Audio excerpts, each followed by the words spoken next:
En la clase de hoy vamos a recordar algunos elementos estructurales del tejido nervioso para incorporar posteriormente los elementos funcionales y cómo es que se comunica el tejido entre sí y con otros tejidos a través de las sinapsis. Para la clase de hoy, la información que vamos a tener que manejar la vamos a encontrar en dos libros. La parte funcional fisiológica, lo van a encontrar en cualquiera de los libros que aparecen aquí, Bernie Levy, Cushey, Betty Taylor. Cualquiera de esos libros está bien, están todos en la sede, también se encuentran todos en forma digital. Y luego la parte estructural, los libros que ya veníamos utilizando en las clases anteriores, también son extremadamente útiles para comprender la parte estructural de la comunicación entre dos células que se denomina sinapsis. Bien, así que acá empezamos a conocer estos libros de la parte funcional, que ya habían visto un poquito cuando habían visto excitabilidad, y la importancia de manejar los dos tipos de informaciones, tanto la funcional como la estructural. ¿Bien? Así que, y los libros de fisiología, los libros funcionales, digamos, son más complejos porque tienen menos figuras, entonces son para quien comienza recién a leer y a estudiar, son un poco más densos, pero nada que no se pueda eh, realizar. ¿Bien? En las clases anteriores habíamos visto que el tejido nervioso eh, realiza conexiones, ¿bien? Y estas conexiones permiten a las células y por ende a los tejidos y por ende a los órganos y por ende a los organismos interactuar con su entorno. Una sinapsis media todo, media desde la... ¿Tengo retorno? ¿Retorno? No. Desde la conducta de tengo hambre, voy a comer, hasta me estoy quemando, saco la mano, o me duele, salgo de ahí. ¿Bien? La sinapsis media todo ese tipo de eh, funciones básicas para poder vivir, si no, ya que sería imposible poder vivir. ¿Bien? Este tipo de conexiones habíamos visto que pueden ser aferencias y eferencias, y ahora observamos que estas aferencias pueden ser tanto externas al tejido del órgano o internas al tejido u órgano. Es decir, pueden provenir de afuera o de adentro del órgano. A modo de ejemplo, para recordar, tenemos una célula que podía recibir señales externas, convirtiendo, o sea, aferencias, convirtiéndola en un elemento presináptico, o podía enviar una eferencia para contractar otras células y convertirse a estas células que las que contacta en elementos postsinápticos. ¿Bien?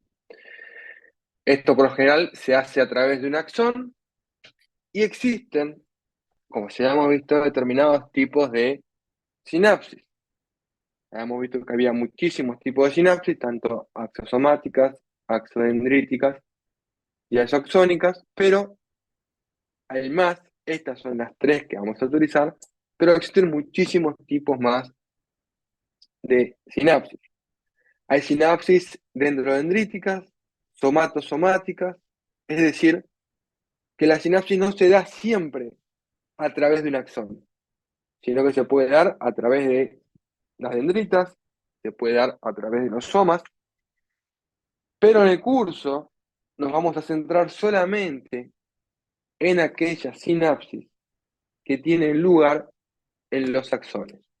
¿Bien? O no es que tenga lugar en los axones, sino en la cual un elemento presináptico o siempre elemento presináptico va a ser el axón. Dicho de otra forma, siempre la aferencia va a ser el axón. ¿Bien? Siempre la referencia a la sinapsis, ¿no? Porque si miramos para atrás es la referencia de la célula que hace sinapsis. Pero es importante que ustedes conozcan que hay otros tipos de sinapsis de forma estructural, porque también sabe que las sinapsis se clasifican según varios tipos de características. Para empezar, hay eléctricas y químicas, como preguntaba la compañera el otro día. ¿Bien? Entonces vamos a trabajar siempre la sinapsis en la cual está involucrada el axón.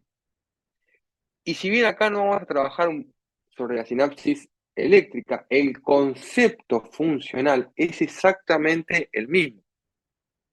Durante la sinapsis eléctrica o la sinapsis química, el resultado final es exactamente lo mismo, sin importar cuál de las dos sea. Y ese resultado es un cambio de potencial de membrana de la célula. Este cambio de potencial de membrana que está dado por intercambio de iones a través de la membrana plasmática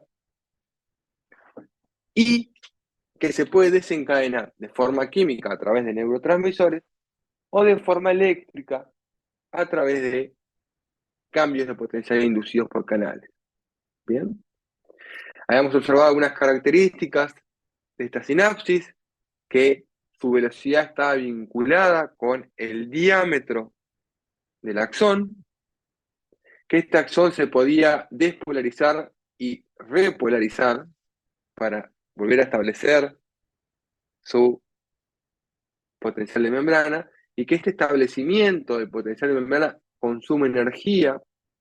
Por lo tanto, cuanto más grande sea el axón, más consumo metabólico o más caro metabólicamente es para la célula poder mantener a este axón.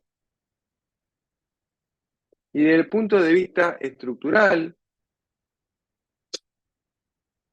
podemos establecer a la célula o la membrana plasmática como un circuito eléctrico donde tenemos unas resistencias, una capacitancia y una llave que enciende o apaga este circuito, donde la resistencia son las proteínas transmembrana y la membrana plasmática, y la llave que enciende y apaga este circuito son los canales iónicos, que en la clase anterior habíamos trabajado que teníamos diferentes tipos de canales iónicos, sodio, potasio, cloro, entre otros, que estos canales se abrían por diferencia de potencial o frente a la apertura de un químico a través de segundos mensajeros, como vamos a ver a continuación. Entonces, la pregunta que tenemos que hacer es: ¿qué es una sinapsis? Porque uno tiende a pensar que la sinapsis siempre es neuronal. Y en realidad, la sinapsis es un proceso de aproximación funcional y anatómico entre dos tipos celulares que le permiten el intercambio o transmisión de información. Y eso no solamente se da entre dos neuronas. Sí, habitualmente se da entre dos neuronas, obviamente. Pero hay otros tipos de sinapsis. Bien, por ejemplo, cuando dos células del sistema inmune se juntan, perdón, el sistema inmune, cuando dos células del sistema reproductivo se juntan para dar origen a un nuevo individuo, ocurre la sinapsis reproductiva. Bien, entonces hay diferentes tipos de sinapsis y no solamente la sinapsis nerviosa, también existe la sinapsis inmunitaria, cuando dos linfocitos CD4 se unen para comunicarse y transmitir información y poder diferenciarse o capacitarse para atender una respuesta inflamatoria. Es un poco más específico, el sistema inmune lo van a ver luego en la UTI-1, pero también existen otros tipos de sinapsis. Por lo tanto, no siempre es una neurona la que establece la sinapsis. Habitualmente sí, porque por ejemplo tenemos la sinapsis nerviosa, obviamente, también tenemos la sinapsis eh, neuromuscular, en la cual interviene una neurona, pero no siempre son neuronas únicamente las que hacen la sinapsis. De todas formas, para ustedes, para este curso, vamos a trabajar aquellas sinapsis en las cuales estén conformadas por las neuronas. ¿Bien?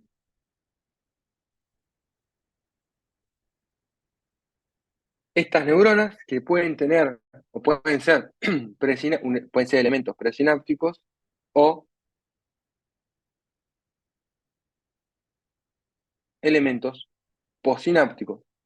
Y que ya hayamos hablado que existen diferentes tipos de sinapsis dependiendo el sector funcional en el cual se estén contactando dentro de la neurona. ¿Bien? Pero no siempre es así. Vamos a ver luego, ustedes van a ver después cuando tengan músculo, la sinapsis neuromuscular, y si bien hay elementos periposinápticos, todo, está involucrado un músculo en el medio. Por lo tanto, no siempre es una neurona y no siempre van a ser dos neuronas las que se van a contactar para poder realizar la sinapsis. ¿Bien? Entonces vamos ahora un poquito a describir mejor y ver en mayor detalle cada uno de estos elementos de pre y post sinapsis. Siempre vamos a describir un elemento presináptico que habitualmente va a ser un axón. Les comenté recién que para ustedes el elemento presináptico siempre va a ser un axón. Bien, pero eso para ustedes, no siempre va a ser así. Este axón va a contener elementos del citoesqueleto, algunos organelos como retículos, mitocondrias y vesículas sinápticas. Esto es lo que hemos hablado del tráfico intracelular de la neurona y las características que tienen estos axones desde el punto de vista del citoesqueleto y de los organelos. ¿Bien? Estas vesículas sinápticas que tiene que tiene, perdón, el axón, contienen a los neurotransmisores. O sea que dentro de estas vesículas, que son organelos rodeados por membrana, encontramos que tenemos proteínas que son neurotransmisores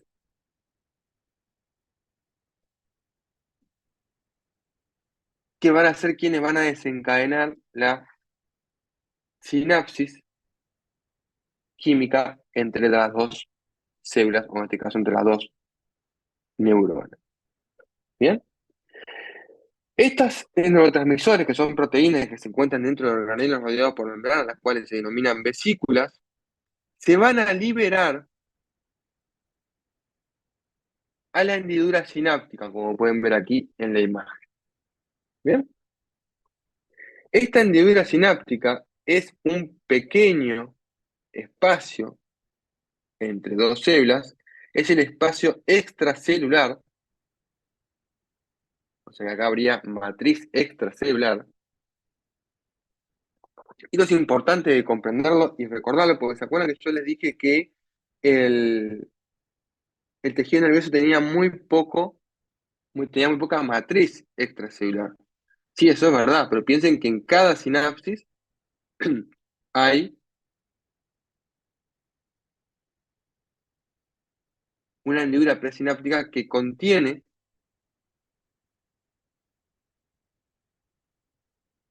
matriz extracelular, o sea que por cada sinapsis, que son un montón las que se dan,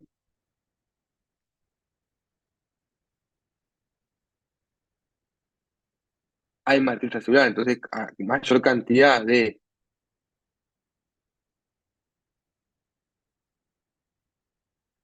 sinapsis, mayor cantidad de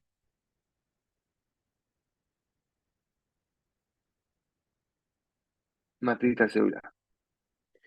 Esta hendidura, a pesar de ser en su superficie total, o sea, porque hay muchísima cantidad muchísima cantidad de sinapsis, a pesar de ser muy mucha cantidad y por lo tanto la superficie total es bastante amplia, es muy, muy pequeña. Mide de 20 a 30 nanómetros, o sea, extremadamente pequeño, casi inexistente, pero es existente. ¿Bien? Y rodeando o dentro de esta hendidura presináptica, hendidura sináptica, perdón, encontramos un material denso, que son glucoproteínas, que lo que hacen es asegurar y dar protección a este espacio donde se va a liberar este material tan difícil y tan cuidado por la célula, que son los neurotransmisores. Estos neurotransmisores se liberan y contactan con el elemento postsináptico, que puede ser un axón, una dendrita, un soma, un músculo, etc. Y al contactar con este elemento postsináptico, estos neurotransmisores desencadenan reacciones químicas que terminan permitiendo la apertura de canales iónicos para que se modifica ese potencial de membrana que estábamos hablando anteriormente. ¿Bien? De esta forma, al liberarse estos neurotransmisores, piensen ustedes que cuando se liberan los neurotransmisores, en el momento 1, que es la liberación, todos se van a concentrar cerca del elemento presináptico. Pero al siguiente intervalo de tiempo, en el momento 2, se van a concentrar todos en el elemento postsináptico. De esa forma, se generan diferentes densidades presinápticas y densidades postsinápticas. Estos neurotransmisores siempre van a quedar, nunca ingresan a la célula, siempre van a quedar en la hendidura sináptica. Y en esa hendidura sináptica, aparte de formar las densidades sinápticas, pueden ser metabolizados por diferentes enzimas, pueden ser recaptados por diferentes tipos celulares como la glía, o pueden ser bloqueados a través de otros productos químicos o enzimas. Y todo esto que venimos hablando teóricamente, uno lo puede visualizar cuando observa una microscopía electrónica de transmisión, donde puede ver claramente todo esto que veníamos hablando y que visualizamos en el esquema. Podemos visualizar una terminal axónica, aquí delimitada, que contiene en su interior vesículas de forma redondeada. La vesícula la distingo porque es una estructura ovalada de borde electrón denso, con centro un poco más electrón lúcido, rodeada de una periferia electrón lúcida. ¿Bien? Y observo que donde termina este axón, que contacta con el elemento postsináptico, existe una densidad, una electrodensidad, que en este sector más electrón denso, que se ve más negrito, es donde se están concentrando, acá lo ven a mayor aumento, los neurotransmisores. ¿Bien? Entonces podemos decir que esto que estamos visualizando es una sinapsis química porque tiene vesículas, y podemos decir que distingue un elemento presináptico y un elemento postsináptico, y existe una mayor densidad postsináptica, porque estoy en el elemento postsináptico. Acá vemos exactamente lo mismo, pero con una mejor definición, donde de nuevo podemos ver este terminal axónico, vesículas redondeadas, y una mayor densidad postsináptica en el elemento postsináptico que aquí nos marca y nos dice que es una dendrita. O sea que estamos viendo una sinapsis química axodendrítica. ¿Bien? Aquí tenemos otra imagen en la cual vemos exactamente lo mismo, pero en este caso hay dos elementos presinápticos que contactan al elemento postsináptico. Si ustedes se acuerdan,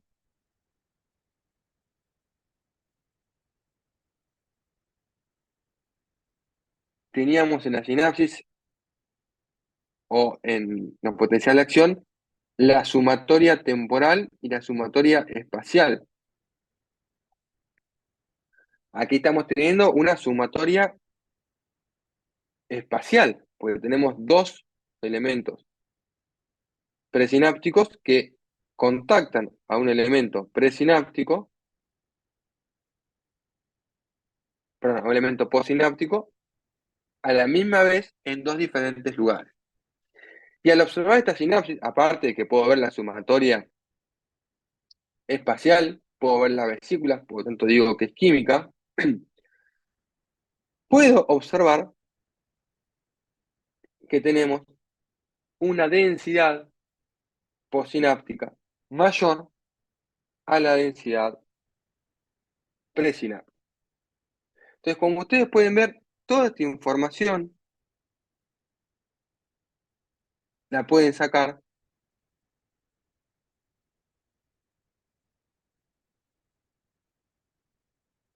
solamente visualizando una imagen. ¿Bien?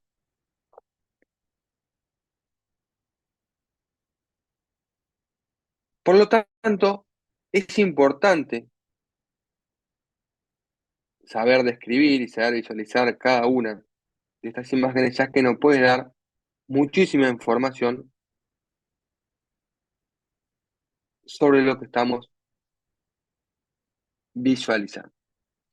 Y este tipo de sinapsis interneuronal que estamos visualizando, en esta imagen estamos viendo la sumatoria espacial. Y esto, aunque parezca, podría parecer algo atípico o extraño, en realidad no lo es, ya que cada neurona establece muchísimas conexiones sinápticas una con la otra. Se reciben continuamente estímulos excitatorios o inhibitorios que son mediados por diferentes neurotransmisores, y eso va a generar diferentes potenciales postsinápticos. Si bien acá podemos obtener mucha información sobre la sinapsis, tenemos el elemento postsináptico de mayor densidad, tenemos el elemento presináptico que contiene vesículas, no sabemos qué neurotransmisor hay adentro de estas vesículas. Y el neurotransmisor que hay adentro de estas vesículas también condiciona el tipo de sinapsis. ¿Y por qué se da esta sumatoria espacial o temporal, pero mayoritariamente espacial? Se debe a que los potenciales de acciones que se generan habitualmente son de baja intensidad. Por lo tanto, para que una neurona sea estimulada, tiene que haber muchísimos estímulos, no basta solo con uno. Y esto sucede porque que la neurona se estimule y haya un potencial de acción es sumamente importante que suceda. Entonces no puede suceder de forma aleatoria. Si sucede de forma aleatoria, estamos frente a un problema. Por ejemplo, alucinaciones. Por ejemplo, convulsiones motoras. Crisis epiléptica. Estas son neuronas que se despolarizan de forma descontrolada y generan estímulos de forma descontrolada. Es como ustedes. Ustedes para que estudien, tiene que haber muchos estímulos. Tiene que estar feo el día, no tienen que tener hambre, tienen que tener todo finalizado, las tareas sociales, tienen que estar en un lugar cómodo, con luz natural, tiene que haber silencio, tiene que haber comida cerca. O sea, son un montón de condiciones que se tienen que dar para que ustedes hagan una tarea muy importante como es estudiar. Acá pasa lo mismo. La neurona tiene que recibir muchísimos estímulos para que se pueda despolarizar. Por eso es importante recordar estos elementos de sumatoria espacial y de sumatoria temporal, ya que permiten hablar de la integración sináptica. Las neuronas son especialistas en integrar este tipo de información para poder desencadenar un potencial de acción. Y esto lo hacen a través de la sumatoria espacial y o, porque depende de los dos, de la sumatoria temporal. ¿Bien? Por lo tanto, vimos que dentro de la sinapsis nos importa un montón de información y toda esta información se utiliza para su clasificación. Es así que encontramos sinapsis que se pueden clasificar según las partes de la neurona que estén involucradas, axodendríticas, dendrosomáticas, etcétera, etcétera. Según el lugar del sistema nervioso donde se realicen las sinapsis, centrales o periféricas, ya sea en el sistema nervioso central o en el sistema nervioso periférico. Ustedes saben que hay dos tipos de mecanismos de comunicación, que es la sinapsis química y la sinapsis eléctrica, y también se pueden clasificar según el tipo de sinapsis que generen en la célula postsináptica, es decir, inhiban o exciten a la célula postsináptica. Y a su vez, aprendemos ahora que estas sinapsis también se pueden clasificar según sus densidades postsinápticas en Gray tipo 1 o Gray tipo 2, siendo las asimétricas las Gray tipo 1 y las simétricas las Gray tipo 2. ¿Y a qué nos referimos con sinapsis simétricas o asimétricas? Tenemos que ir a visualizar las densidades postsinápticas y presinápticas. Es decir, tenemos que ir a visualizar las densidades sinápticas. Si uno mira estas diferentes densidades sinápticas, ¿cuál de las dos le parece a usted que es mayor? La postsináptica. La postsináptica. Ustedes visualizan esta sinapsis, vemos que la densidad postsináptica es mayor a la densidad presináptica. Por lo tanto, esta es una sinapsis que contiene una mayor densidad postsináptica, por lo tanto es asimétrica, porque sus densidades son asimétricas.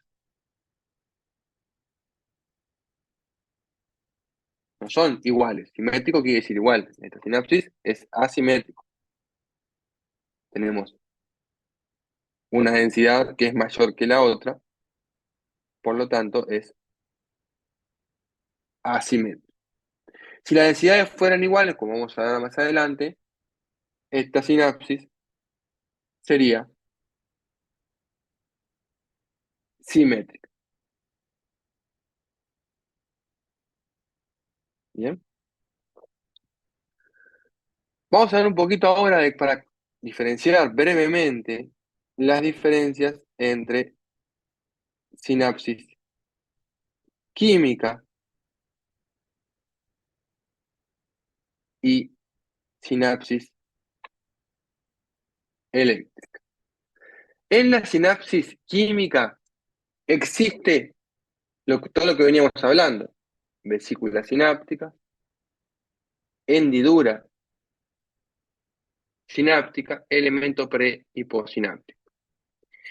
Pero en la sinapsis eléctrica no se liberan neurotransmisores. Por lo tanto, no hay vesículas en el elemento presináptico. Tampoco vamos a tener una hendidura sináptica, sino que las membranas plasmáticas de estas dos células se encuentran muy juntitos y entre ellas se conectan canales iónicos y se permite directamente el pasaje de iones de un lado a otro. ¿Bien?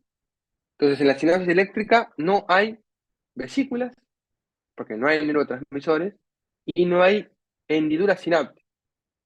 En la sinapsis química, que es en la cual nos vamos a centrar, sí tenemos hendiduras sinápticas, sí tenemos vesículas y sí tenemos densidades sinápticas.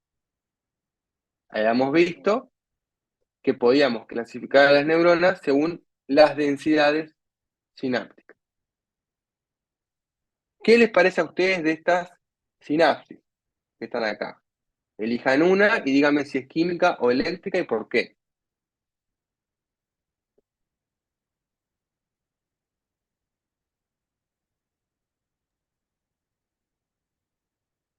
La de la derecha es química, pues se ven las vesículas. Perfecto, estoy de acuerdo contigo. Y después la de la izquierda parece ser eléctrica. ¿Por qué? Ah, no, espera, veo vesículas también. Estoy de acuerdo contigo. ¿Hay vesículas, Valentino? Decime.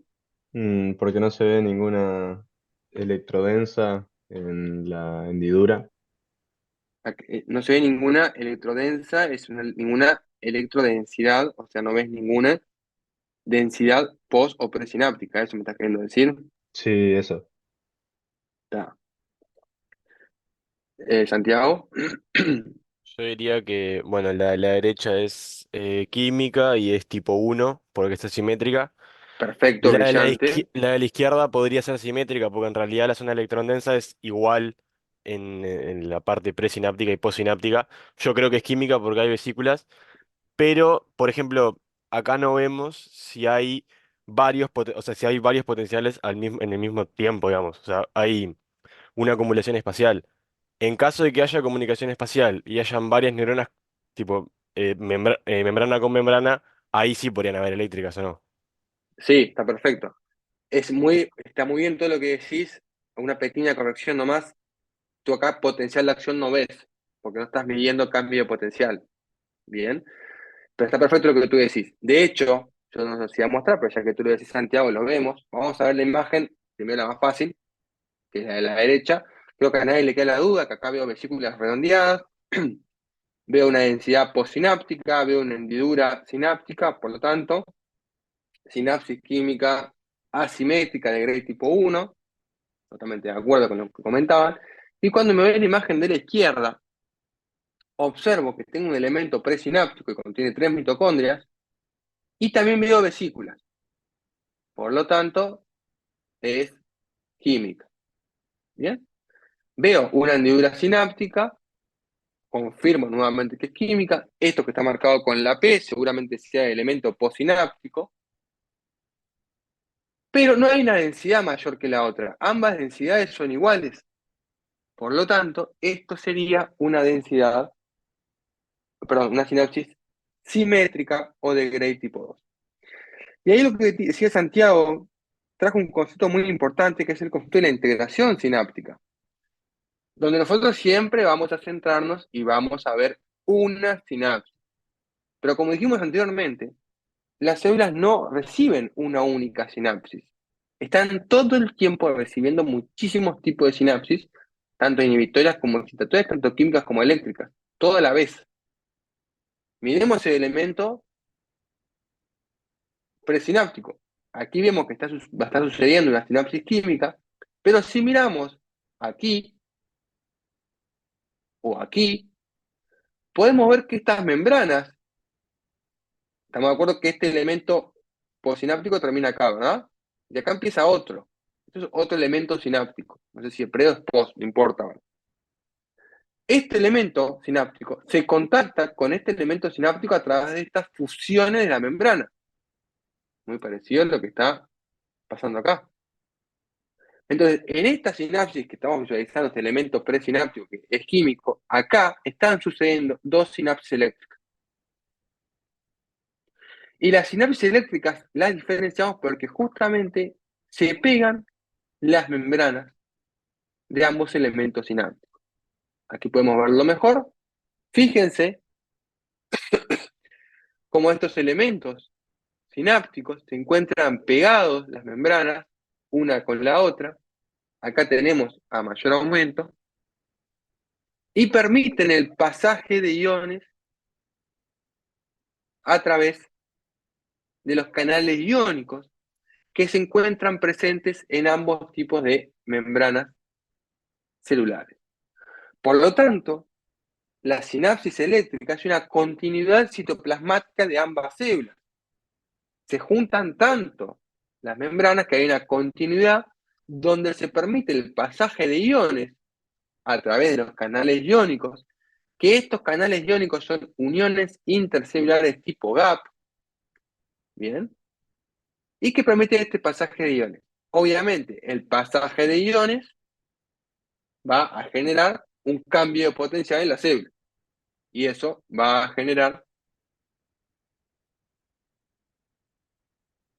una sinapsis o no, pero por lo menos va a generar o va a intentar generar un cambio de potencial.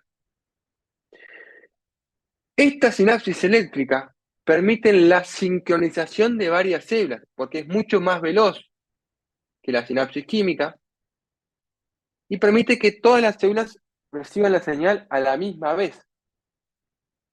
Ya que la sinapsis química tiene que ser una por una liberada de los neurotransmisores para que contacten al elemento postsináptico para que se genere un potencial de acción. Eso lleva tiempo y no es tan simultáneo como lo es la eléctrica. Y las sinapsis eléctricas permiten respuestas muy rígidas y rápidas. Un lugar en el cuerpo donde predominan las sinapsis eléctricas es en la visión, en los ojos, la retina. Ustedes piensen la velocidad de respuesta que maneja el ojo. Usted cuando le lanza una pelota, usted antes que la pelota llegue a su cara, usted cierra los ojos. Y muchas veces podemos cerrar los ojos y no podemos bajarla con las manos. Eso no pasa porque nuestras manos, el movimiento de la sinapsis neuromuscular es químico y el movimiento de los ojos es eléctrico. Entonces es mucho más veloz el movimiento a través de la sinapsis eléctrica que el movimiento de la sinapsis química. Si uno visualiza un esquema de la sinapsis eléctrica, visualizaría algo así, cómo se acercan las membranas plasmáticas de ambos tipos celulares y cómo pasan iones a través de los canales iónicos. Sin embargo, esta sinapsis eléctrica, que parecen ser fantásticas, tiene algunas desventajas. Si bien son muy veloces,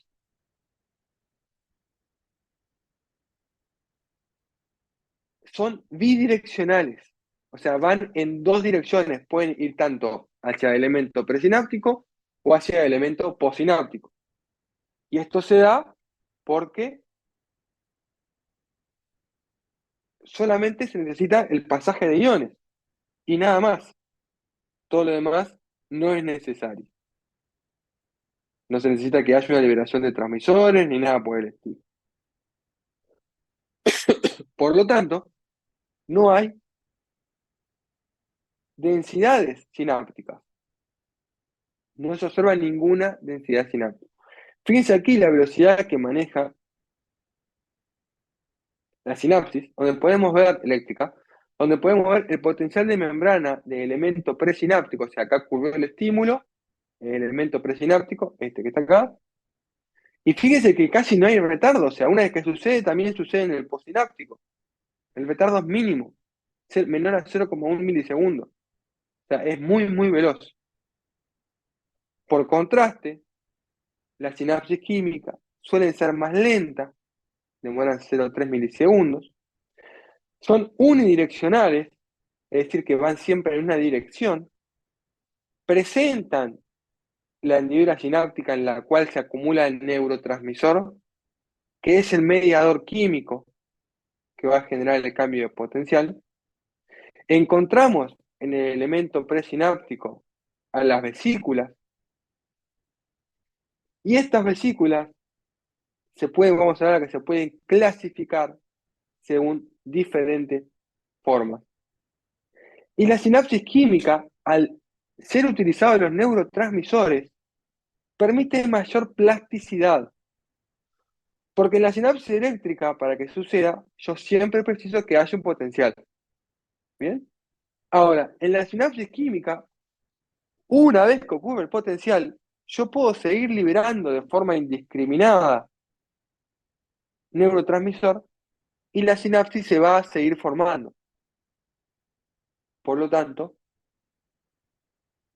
presenta mayor plasticidad neuronal la sinapsis química que la ley. Y esta sinapsis química que veníamos hablando, como ya vimos, se puede clasificar según las densidades pre- y postsinápticas en asimétricas y simétricas. Y estas sinapsis simétricas y asimétricas tienen algunas diferencias estructurales y funcionales entre sí. Desde el punto de vista estructural, la sinapsis asimétrica presenta una hendidura sináptica más amplia que la sinapsis simétrica. Es decir, que la tipo 1, la asimétrica, su hendidura sináptica es de mayor diámetro que la simétrica o de Gray tipo 2. Y a su vez, la tipo 1 o asimétrica presenta una densidad posináptica mayor a la simétrica. Y vamos a ver que si ustedes miran este esquemita, ya también está dando una pauta de otra diferencia en el elemento presináptico. ¿Alguno de ustedes se da cuenta qué diferencia de los elementos presinápticos existen?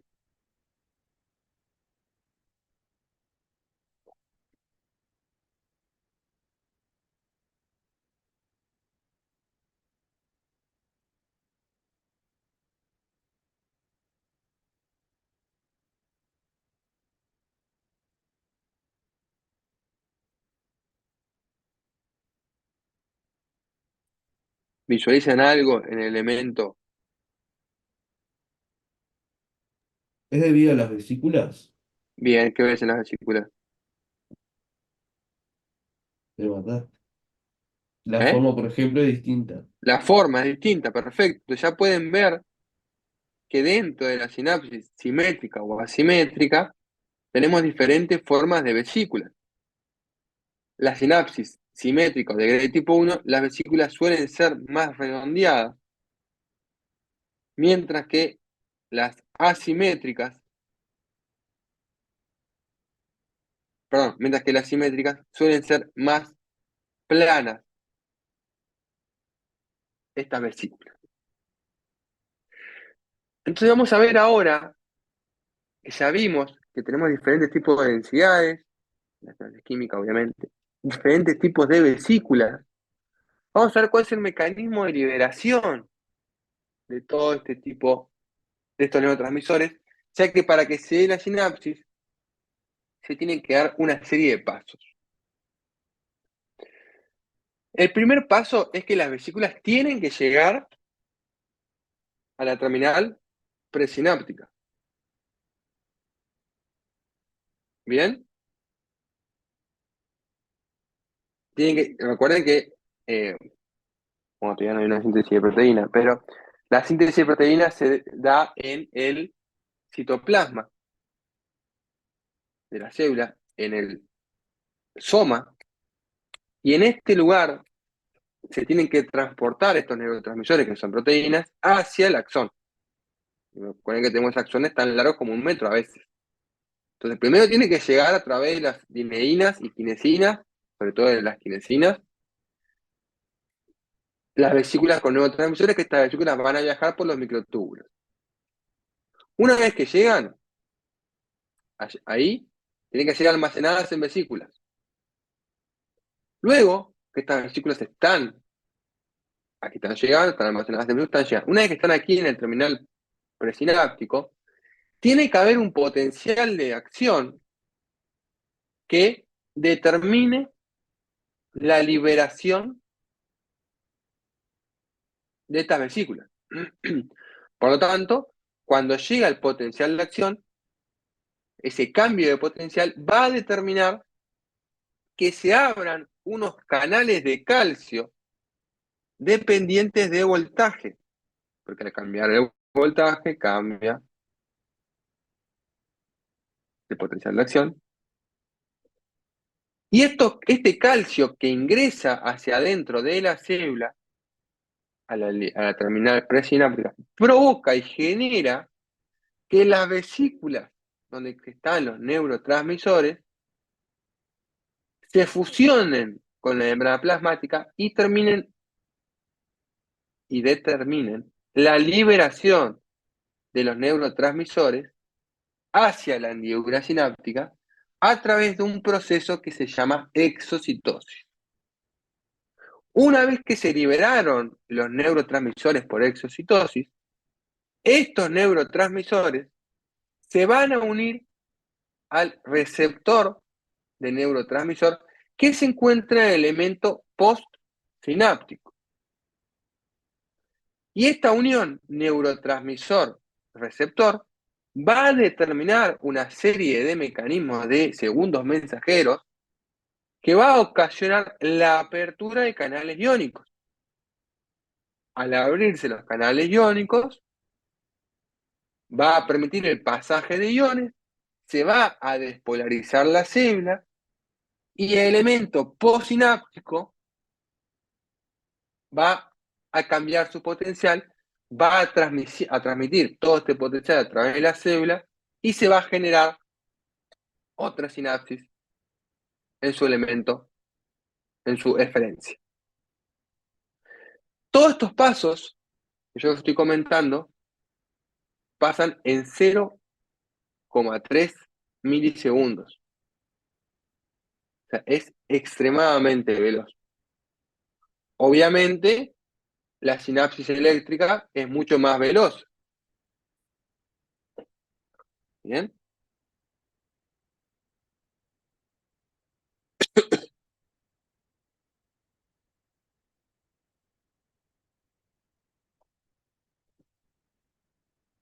Aquí en esta tabla les queda a ustedes, resumidito, las diferencias entre sinapsis eléctrica y sinapsis química.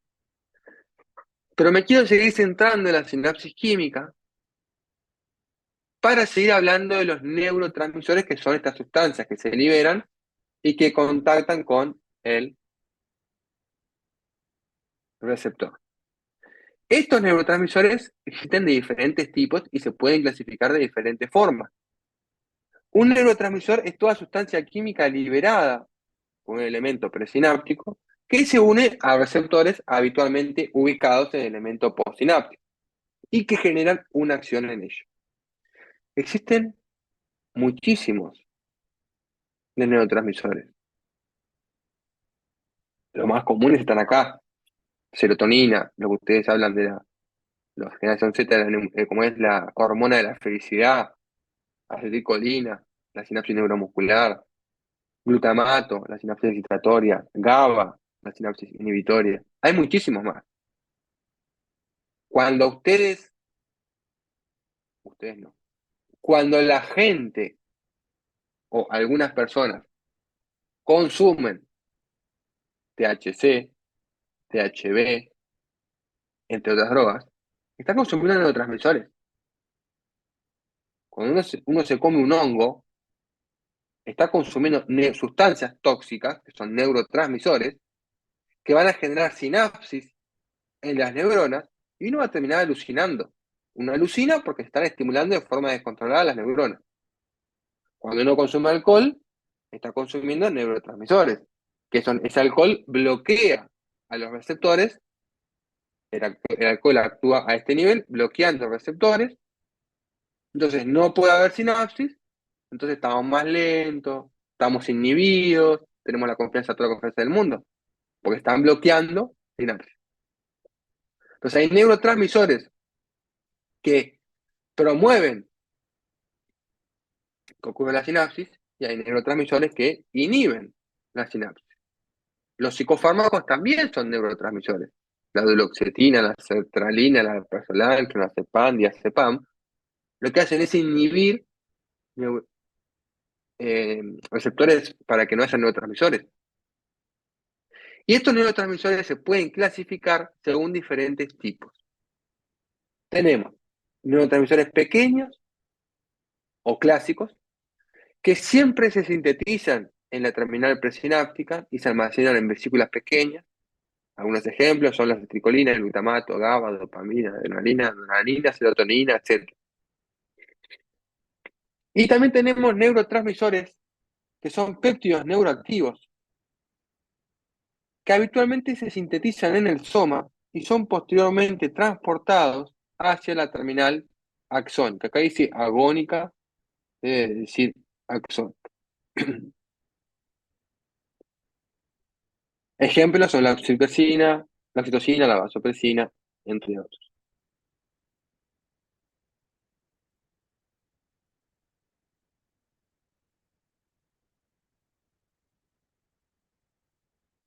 Para que ocurra una liberación de estos neurotransmisores, sin importar cuál sea su clasificación, tienen que estar primero presentes en las neuronas.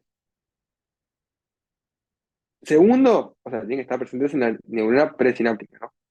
Segundo, tienen que ser liberados cuando ocurre la despolarización del elemento presináptico. Porque si no se liberan en ese momento, no van a poder actuar.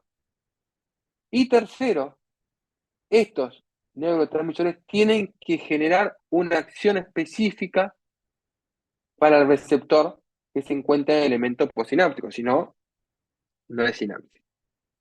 Y todos estos neurotransmisores que estamos viendo que se almacenan en vesículas, le otorgan a estas vesículas diferentes características estructurales. Vamos a encontrar vesículas aplanadas, vesículas esféricas, vesículas pequeñas, vesículas grandes, vesículas granulares, vesículas más electrodensas, vesículas más electrolúcidas. Ustedes no tienen que manejar todos los tipos de vesículas para saber qué neurotransmisor está dentro de la vesícula. Lo único que tienen que saber diferenciar es si estas vesículas tienen forma aplanada o tienen forma esférica. Nada más. ¿Por qué? Porque las de forma aplanada están habitualmente ubicadas en la sinapsis de Gray tipo 2, por ende son inhibitorias, y las de tipo redondeada están habitualmente ubicadas en las vesículas, en las sinapsis excitatorias de Gray tipo 1, y tienen neurotransmisores excitatorios como por ejemplo el glutamato. Pero recuerden que para que ocurra esta liberación de estas neurotransmisores de sus vesículas, tiene que ocurrir una entrada de calcio. Y un poquito a nivel molecular, para que se dé esta exocitosis, tiene que haber calcio que determine un cambio conformacional en las proteínas transmembrana ubicadas en la membrana plasmática, que son las NAP5, la sintaxina y la sinaptobrevina, determina un cambio conformacional en estas proteínas de la membrana plasmática. Esto lo hace el calcio, Vean que cuando ingresa el calcio, cambia la conformación de estas proteínas y permite que las vesículas se acerquen. Cuando las vesículas se acercan las dos membranas plasmáticas y como las dos membranas plasmáticas son hidrofóbicas, se unen y se produce la liberación del neurotransmisor. Ahora, este neurotransmisor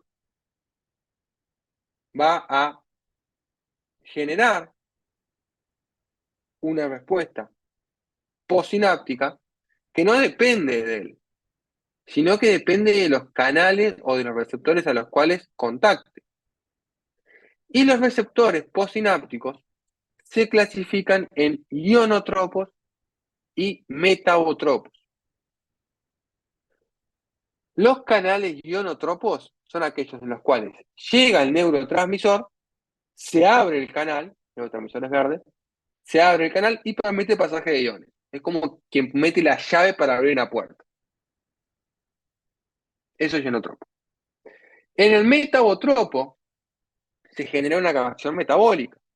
Llega el neurotransmisor que activa una proteína G que desencadena en la escisión de una subunidad beta de la proteína o alfa de la proteína G, que actúa en una proteína efectora que termina realizando un cambio de conformación del canal que lo abre. Volviendo al ejemplo de la puerta, es como que a ustedes le pidan a alguien de su casa que cuando ustedes lleguen abran la puerta. Es más complejo, tiene que agarrar, mandar un mensaje, la otra persona tiene que leer, la otra persona tiene que hacer caso, tiene que ir y abrir la puerta. Y ahí pasan los iones. Acá más directo. Obviamente, como se podrán ver, los receptores ionotropos son más veloces que los metabotropos, porque no hay segundos mensajeros. Los segundos mensajeros son todas estas proteínas que la única función que tienen es abrir el canal iónico. ¿Bien? Por lo tanto, los receptores ionotrópicos, el propio receptor es un canal, el contacto de los neurotransmisores genera una acción directa en la apertura del canal iónico a través de cambios de conformaciones, y esto genera despolarizaciones rápidas. Llega el neurotransmisor, se abre el canal, ingresa el sodio, cambia el potencial, se despolarizó. Pero también estos receptores pueden hiperpolarizar a las células. Puede pasar que llegue el receptor, se une al canal, ingrese cloro con carga negativa, eso hace que la membrana, que el interior celular sea más negativo y se hiperpolariza la célula. Por otro lado, los receptores metabotrópicos, su acción es a través de segundos mensajeros, tienen respuesta lenta, pero tienen la ventaja de que se pueden amplificar. ¿Qué es la amplificación? Vamos a suponer que yo liberé poquita cantidad de neurotransmisor. Activó la proteína G, activó la subunidad alfa y activó a la proteína efectora. Y esto va a terminar la apertura del canal. La apertura del canal ya no depende del neurotransmisor, está dependiendo de las proteínas. Ustedes le pueden pedir a la persona que le manda un mensaje de texto para que les abra la puerta cuando lleguen, le puede decir, cada vez que yo llegue, abrime la puerta. O, diferente, está en una fiesta y cada vez que llegue un invitado, abrí la puerta. Eso es amplificación. O sea, ya no dependemos de la llave o del comando, sino que dependemos de que alguien lo haga. En los ionotrópicos no hay amplificación, porque si no hay neurotransmisor, el canal no se abre. Entonces, cada vez que quiero abrir el canal, dependo del neurotransmisor. Por ende, depende de una sinapsis. En los metabotrópicos, no dependo del neurotransmisor, no dependo de la sinapsis. Se ocurrió la sinapsis y el canal se puede seguir abriendo hasta que las proteínas se encuentran activas. Por eso es que los receptores metabotrópicos permiten la amplificación y los cambios de larga duración. ¿Bien? Chicas, ¿dudas, preguntas de la clase de hoy? Yo tengo una pregunta, Sí, decime. que capaz lo explicaste cuando hablaste de los tipos de vesículas. ¿Qué es lo que hace que la zona posináptica sea electrón densa y la zona presináptica sea menos, por ejemplo, cuando tenemos una asimétrica? O sea, Que aquí en la zona, claro, cómo eso se termina visualizando en la electrónica de barrido? O sea, porque ¿qué acá es lo lo que que hace? tenés, por lo general, la sinapsis química, la gran mayoría son metabotrópicos. Entonces vos acá, a pesar de tener tenés más cantidad de neurotransmisores unidos al receptor, tenés todas las proteínas de segundos mensajeros activados, que yo acá no le di la clase de segundos mensajeros, pero los segundos mensajeros no son solamente estas proteínas. Tenemos AMP cíclico, ATP, tenemos, me salen los nombres de las proteínas, hay otras proteínas involucradas, hay más cantidad de proteínas y metabolitos. Hay magnesio, hay cobre. Entonces, todas esas proteínas y metabolitos, junto con los neurotransmisores, terminan generando que se vea más negro porque hay mayor cantidad de cosas. Vos acá tenés solamente la sinaptotexina, sinaptoglamina, y las integrinas que permiten la unión de la vesícula, las vesículas. Pero acá tenés todo un montón de proteínas y metabolitos. Entonces, al haber más cantidad de cosas, hace que sea más denso porque el haz de electrones no puede atravesar la muestra. Entiendo. Está Entonces buena esa entiendo pregunta. también que las inhibitorias que son tipo 2 son ionotrópicas y hay menos elementos. Sí, exacto, exactamente. Habitualmente sí. Las inhibitorias suelen ser más veloces que las excitatorias, habitualmente. Por eso es que Gracias. las drogas inhibitorias actúan más rápidamente que las excitatorias. Miren que ustedes toman alcohol y a los 20 minutos están inhibidos. Las drogas excitatorias demoran un poco, algunas de ellas demoran un poco más de tiempo. Los hongos, por ejemplo, no tiene que comerse el hongo o la marihuana y demora varios minutos o horas en hacer efecto. Más dudas. Ojo que yo acá estoy hablando de fármacos y drogas, no estoy incentivando el consumo de ningún tipo de sustancia legal o ilegal que afecte la sinapsis. Aclaro, no lo hagan, ni lo recomiendo. Más dudas, más preguntas que tengan.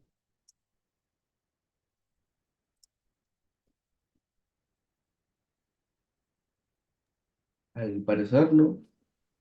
Les pregunto, la actividad de que les dejé en el campus la clase pasada, ¿la hicieron? ¿Les sirvió? No chequeé si les hicieron. Está bien, tributo. Hay un problema, me parece, con el tema de las que tienes que escribir. Que, por ejemplo, Eh, sí, no, dime, a ver. no, O decime cuál es sea, el problema. que todas las otras, por ejemplo, estaban bien, porque era múltiple opción, pero, por ejemplo, ¿cómo esto? En las que tenía que responder tú, por ejemplo, cuando lo hacías al final, te decía la respuesta, pero te daba como única respuesta, por ejemplo, núcleo basófilo. Y, por ejemplo, si tú ya lo pusiste en la respuesta, tampoco te la cuenta como que esté bien. Bien, eso es un tema de cómo está configurado el tipo de respuesta. Veo que 18 personas lo hicieron. Sí, a mí me pasó lo Vamos a ver. mismo. Capaz la pregunta Claro. sería si el parcial lo Eso me tiene. hacemos No, el ahí. parcial no va a ser así. Ah, El está parcial bien. no va. Eso me tienen que avisar, porque por ejemplo, ¿en qué pregunta? Creo que era la 8 puede ser. Si No, La la la 8 6 6 y y la la 8. 7. La 6 y la 7. La de 6 describe la la 7. 6 siguiente y la cédula. 7. Escribir la siguiente cédula. Yo acá le pongo Claro, esta es. cédula y yo, como es de escribir, tengo que le pongo opciones, ¿ven? Núcleo redondeado, cédula redondeada, núcleo basófilo, citoplasma basófilo. Acá núcleo basófilo tendría que ir 25% también, ¿no? Ah, no, porque una tiene que tener 100 sí o sí. Voy a poner 100 a esta. Eso porque es un tema del campus, cómo está configurado, Trinity. Sí, sí, me O sea, imaginé yo. venga acá, yo puse 5 opciones posibles. ¿Cuál pusieron ustedes que no le marcó, por ejemplo? Uy, yo puse bastante. Incluso vieron que, por ejemplo, si es núcleo basófilo y basófilo lleva tilde y núcleo lleva tilde, si ustedes no le Sí. ponen tilde, se lo pone como mal. Ah, mira. Es un tema del que entonces yo tendría que agarrar acá, escribir de nuevo, núcleo basófilo, así, sin tilde, para que se las tome correctas. Eso Bien. si ustedes quieren me avisan y yo lo voy agregando, porque lo voy mejorando año a año con la respuesta de ustedes. Entonces, si alguno quiere, me manda un mensajito y me dice, mira que la pregunta y tal, puse esta opción y no me la tomo como correcta y yo la agrego si es que está bien y si no le digo que no está bien. Este, en realidad yo no puse con tilde porque debería estar bien, debería estar mal, que escriban mal, pero bueno, no estoy hablando gramática y no ortografía, estoy hablando contenidos biológicos, pero bueno, tema aparte. Pero esa cosa ustedes, si quieren me avisan y lo voy agregando. Es un tema de cómo está hecho el campo. Pero más allá de eso, yo creo que cuánta gente la hizo, ¿les sirvió? ¿Les pareció interesante o fue la Sí, misma estuvo que de bueno. nada? Sí, re bien. Si puede hacer más, o sea, yo creo que está. Está. Acá tengo, le fue bastante bien, a ver, ¿a cuántas personas? Ah, no, una persona sacó 9,5, tres personas sacaron 8. Sí, hay mucha gente que no puso foto en el campus, eso es un problema de verdad de evaluar, pero bueno. Antonella González lo hizo 2 veces. Está muy bien. Bueno, entonces lo que voy a hacer, les voy a habilitar una de Synapsis que tengo. Ya se la dejo disponible, así ya también si quieren la pueden hacer. Creo que es igual, ¿verdad? Sí. Son muchas más preguntas, tienen para divertirse. No me acordaba cuánto le he hecho. Bien. Les habilité una de Synapsis para que puedan hacer. Obviamente no es obligatorio, no hay ningún problema si no lo hacen, pero si a ustedes les sirve, por mí buenísimo. No tiene límite de tiempo, ¿no? Tipo, si no Creo la que haces no. hoy, la puedes hacer mañana. Sí, sí, sí, no hay problema. Es para que ustedes practiquen nomás. Bueno, nos vemos la semana que viene. Espero que pasen muy bien y estudien, porfa. Nos vemos. Veremos, Que estén veremos. bien. Chao. Chao, chao. Gracias igualmente.